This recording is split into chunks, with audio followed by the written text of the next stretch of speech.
Ya, baik teman-teman. Kita masuk di minggu ke-8 atau di M08. Materinya tentang permintaan marginal parsial, elastisitas parsial, dan perusahaan dengan dua macam produk dan biaya produksi gabungan.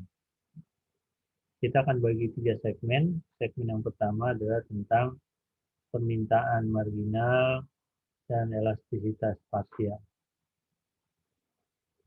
Teori. Kemudian nanti di segmen yang kedua itu permintaan marginal parsial, elastisitas parsial untuk latihan soalnya. Nanti yang ketiga, yang terakhir, segmen terakhir itu membahas mengenai perusahaan dengan dua macam produk dan biaya gabungan. Baik, kita akan masuk dengan segmen yang pertama tentang permintaan marginal dan elastisitas parsial. Baik, misalkan sejumlah unit produk A tersebut QA banyaknya, kemudian sejumlah QB unit produk B memenuhi permintaan karena pengaruh harga produk A. Harga produk A kita sebut PA, kemudian harga produk B kita sebut PB. Maka kuantiti QA dan QB masing-masing merupakan fungsi dari harga-harga PA dan PB, atau kita bisa tulis seperti ini. QA adalah fungsi dari PA dan PB, dan QB juga adalah fungsi dari PA dan PB. Baik. Nah, tentu dengan adanya permintaan seperti ini, dengan adanya fungsi seperti ini, tentu akan ada yang namanya permintaan marginal terhadap harga-harga. Ya. Nah, permintaan marginal itu ya, sama seperti kemarin, dua variabel, maka ada paling sedikit dua. Ya. Tapi di sini ada 4 karena kita punya QA, kita punya QB, kita punya PA, kita punya PB. Jadi ada 4 bentuk yang bisa kita lakukan turunan parsialnya. Yang pertama adalah turunan parsial QA terhadap PA. Ini berarti permintaan marginal terhadap produk A terhadap harga produk A sendiri. Kemudian nanti ada turunan parsial QB terhadap PA, itu permintaan marginal produk B terhadap harga produk A. Ya. Jadi kalau misalnya harga produk A sekian, dan permintaan marginalnya akan menjadi seperti apa. Ya. Saya kira kita juga mesti ingat konsep marginal itu apa. Jadi kalau permintaan marginal artinya adalah adanya peningkatan jumlah permintaan untuk setiap adanya tambahan satu unit produk terhadap perubahan harga produk gitu ya. Kemudian turunan parsial QA terhadap PB itu adalah permintaan marginal produk A terhadap harga produk B. Dan yang terakhir adalah turunan parsial dari QB ke atau terhadap PB atau harga produk B. Ya. Ini adalah permintaan marginal produk B terhadap harga produk B sendiri. Nah, Ke depan nanti kita akan bikin latihan soal, tapi untuk ini kita selesaikan dulu elastisitas permintaan.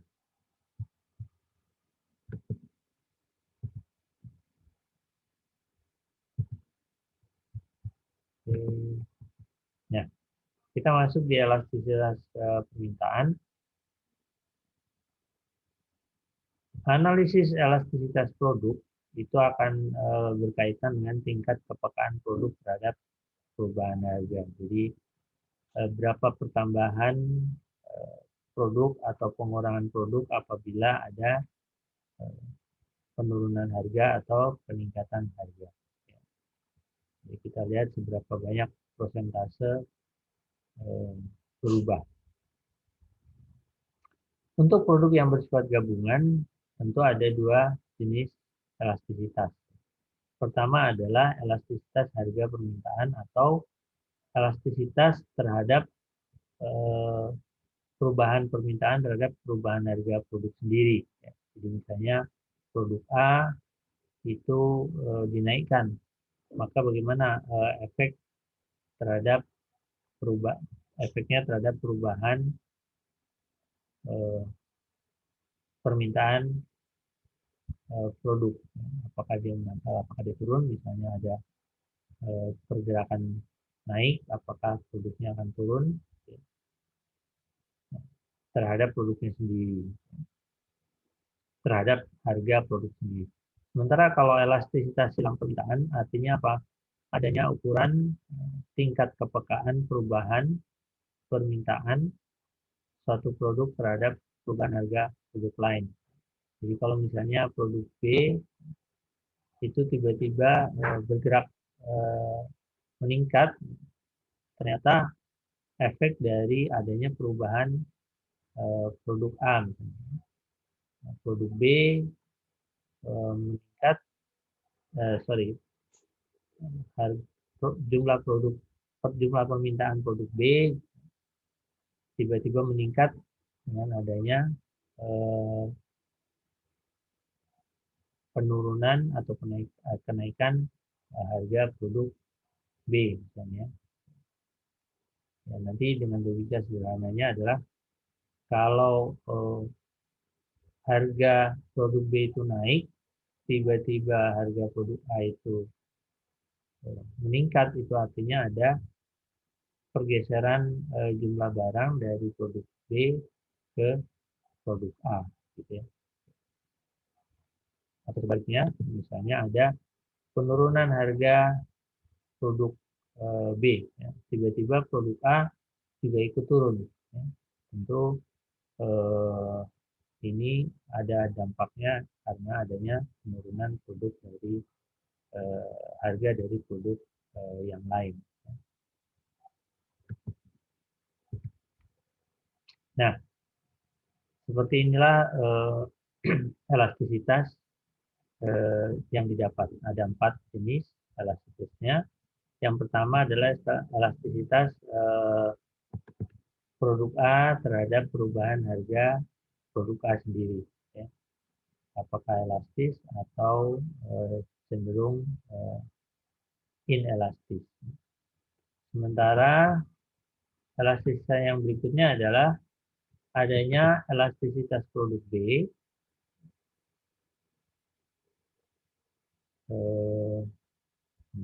ini elastisitas elastisitas produk A terhadap perubahan elastisitas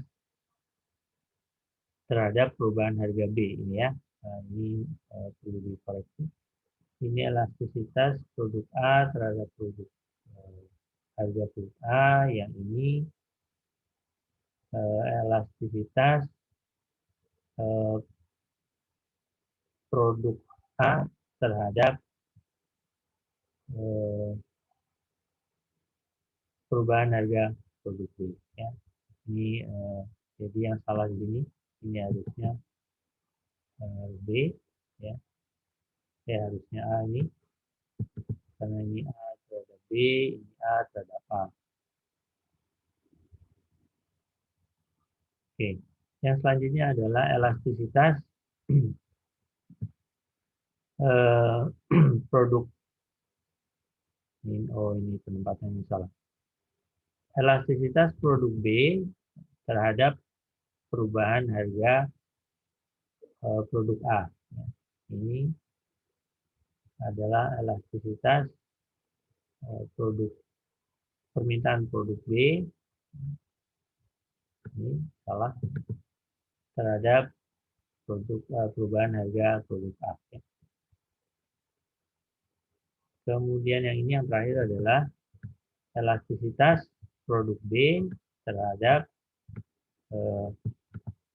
perubahan harga produk B sendiri. Jadi ini ada kesalahan di sini, yang ini harusnya A, yang sini harusnya B. Ya, ya baik. Nah, bagaimana evaluasinya terhadap elastisitas?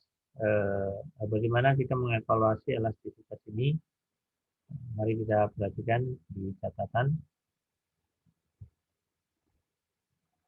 Adalah barang komplementer, saling melengkapi, apabila kejadian elastisitasnya adalah seperti ini. Elastisitas produk A terhadap perubahan produk B itu lebih kecil dari 0. Elastisitas permintaan produk B terhadap perubahan harga produk A itu lebih kecil dari 0. Maka dia akan komplementer. Logikanya adalah lebih kecil dari 0 artinya apa? Ketika harganya naik, permintaan turun. Ketika harganya naik, permintaan turun. Itu berarti minus. Jadi adanya peningkatan harga produk B menyebabkan penurunan permintaan produk A. Maka itu komplementer. Penurunan harga salah satu barang akan meningkatkan permintaan keduanya. Jadi satu aja barang harganya turun, permintaan atas keduanya meningkat. Kemudian yang berikutnya adalah barang substitusi atau kompetitif. Itu terjadi ketika elastisitas produk A, permintaan produk A terhadap peningkatan harga produk B. Ya. Jadi kalau produk A itu meningkat, ternyata karena adanya peningkatan produk B, itu artinya dia produk yang saling menggantikan. Ya. Penurunan harga salah satu barang akan meningkatkan permintaan barang tersebut dan menurunkan permintaan barang lainnya. Misalnya harga produk B itu turun. Karena peningkatan harga produk B turun, maka permintaan terhadap barang itu juga akan bertambah. Sebaliknya permintaan barang yang lainnya akan turun karena apa? Pindah ke produk B.